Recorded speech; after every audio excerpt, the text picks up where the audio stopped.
A teia do destino, a causa das enfermidades, esforços do ego para escapar do corpo, efeitos da lascívia. Ainda que as incapacidades mentais, quando congênitas, sejam em geral produzidas pelo abuso da função criadora em vidas passadas, há uma notável exceção a esta regra, como nos casos mencionados no conceito Rosa Cruz do Cosmos e em outras partes da nossa literatura. Quando um espírito tem diante de si uma vida particularmente penosa, está prestes a renascer e sente no momento da entrada no útero materno que o panorama da vida futura que lhe é exibido naquele momento marca uma existência dura e infeliz demais para ser suportada, algumas vezes tenta fugir à escola da vida. Nessa ocasião, os anjos do destino, ou seus agentes, já fizeram no feto em formação as conexões necessárias entre o corpo vital e os centros sensoriais do cérebro. Portanto, o esforço do espírito para fugir do útero materno é frustrado. Porém, o deslocamento produzido pela torção dada pelo ego altera a conexão entre os centros sensoriais etéricos e físicos. Daí o corpo vital não ficar em posição concêntrica com o físico, fazendo com que a cabeça etérica sobressaia do crânio físico. Resulta disto a impossibilidade do espírito usar seu veículo denso, achando-se ligado a um corpo sem mente, que não poderá utilizar, e o renascimento será inútil. Temos casos em que uma grande comoção durante a vida faz com que o espírito tente escapar do corpo com os veículos invisíveis. Como consequência da torção, produzem-se emoções iguais nos centros sensoriais etéricos do cérebro, e esse choque desorganiza a expressão mental. Provavelmente o leitor já deve ter experimentado uma sensação semelhante ao receber um susto. Há uma agitação como se algo se esforçasse para escapar do corpo denso. Trata-se do corpo de desejos e do corpo vital, que são tão velozes em seus movimentos que um trem expresso comparado a eles parecia uma lesma.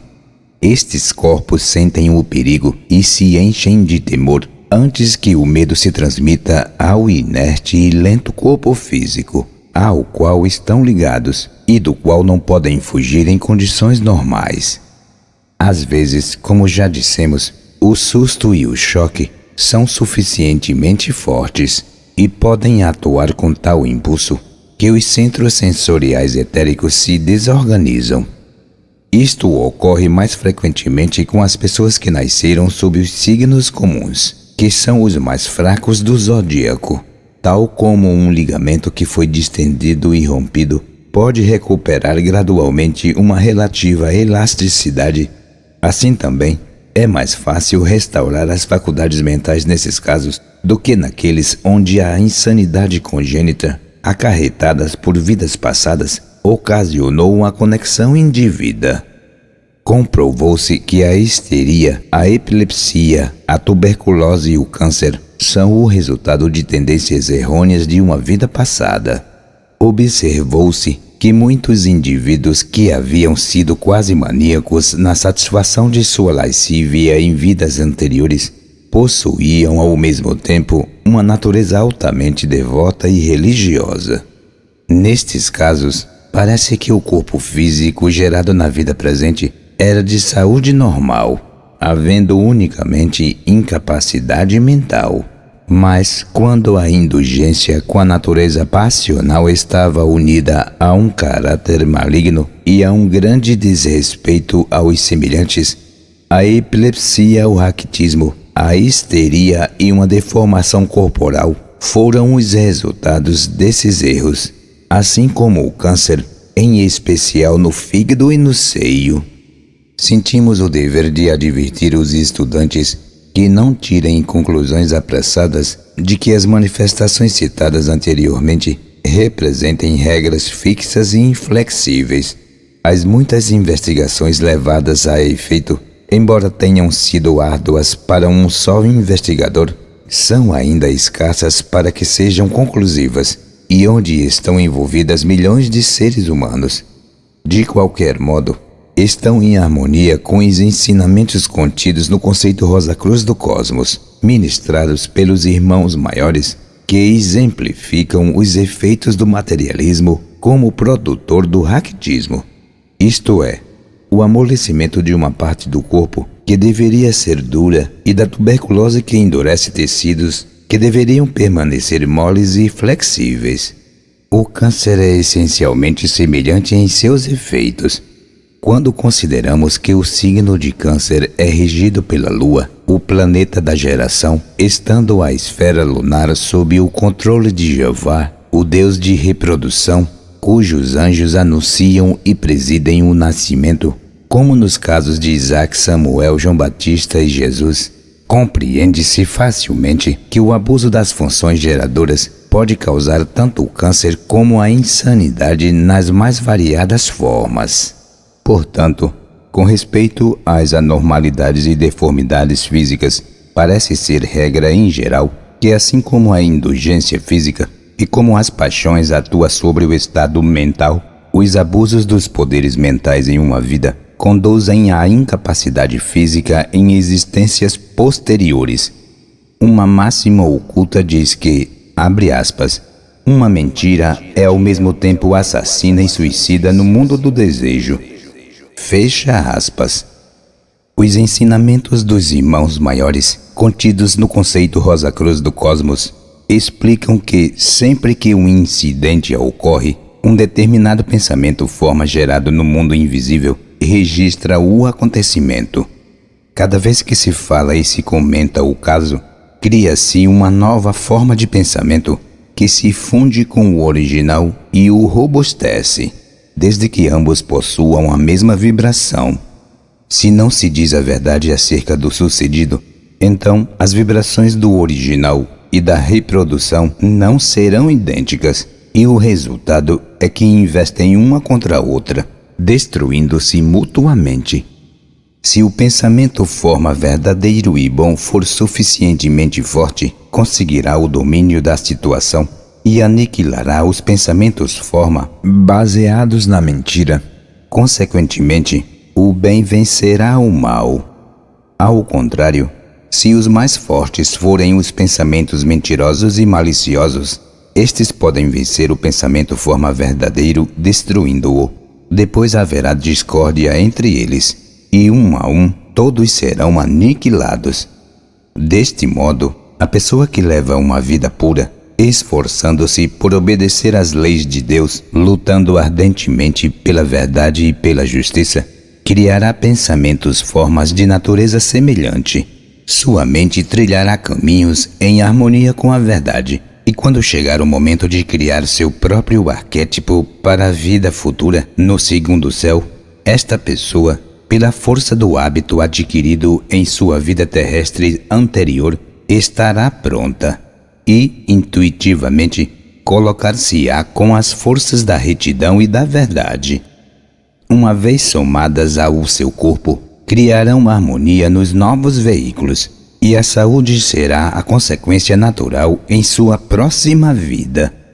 Aqueles que formaram uma visão distorcida das coisas em suas vidas anteriores, que desprezaram a verdade, exercitando a astúcia, o egoísmo exagerado e a desconsideração pelo bem-estar dos outros, acham-se impelidos a ver também as coisas de modo oblíquo no segundo céu, já que este é o seu habitual modo de pensar. Consequentemente, o arquétipo construído por eles incorporará linhas de erro e de falsidade, e, ao renascer, vários órgãos de seu corpo serão fracos, quando não todo o seu organismo. Novamente advertimos aos leitores que não tirem conclusões apressadas destas regras experimentais. Não é nossa intenção insinuar que todo aquele que possua um corpo aparentemente sadio tenha sido um exemplo de virtude em sua vida passada, nem aquele que sofre alguma anomalia ou incapacidade física foi um crápula ou inútil. Nenhum de nós está capacitado atualmente para dizer a verdade completa e nada mais que a verdade. Podemos enganar-nos, porque nossos sentidos são ilusórios.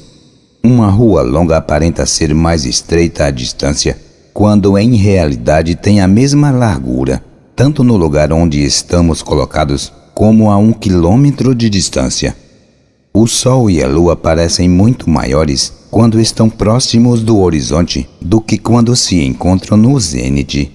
Porém, nós sabemos que, na realidade, não aumentam de tamanho ao nascer no horizonte, nem diminuem ao subir ao meio do céu. Na verdade, estamos sempre retificando e corrigindo a ilusão de nossos sentidos, e também em referência a muitas outras coisas do mundo. O que nos parece certo nem sempre o será, e o que hoje é verdade com respeito às condições da vida poderá mudar amanhã. É impossível conhecer a verdade final sob as condições evanescentes e ilusórias da existência física.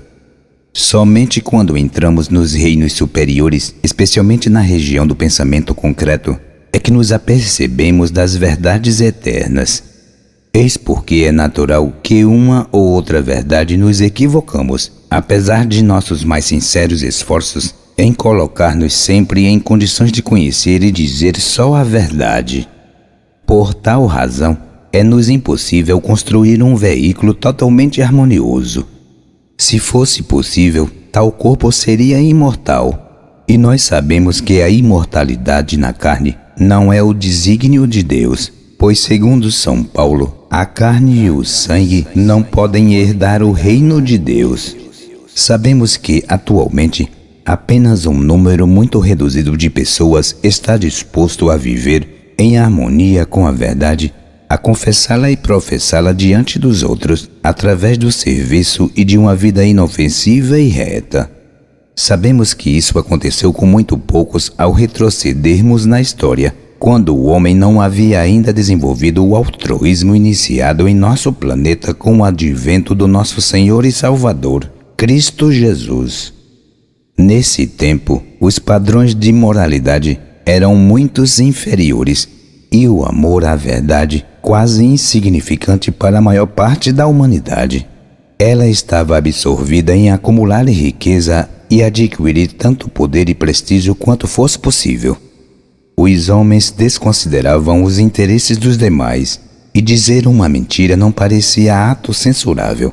Pelo contrário, muitas vezes era admitida como meritória. Consequentemente, os arquétipos estavam cheios de fraquezas, e as funções orgânicas do corpo atual estão prejudicadas em um grau bastante elevado, porque os corpos ocidentais estão se tornando mais sensíveis à dor devido ao crescimento da consciência do espírito.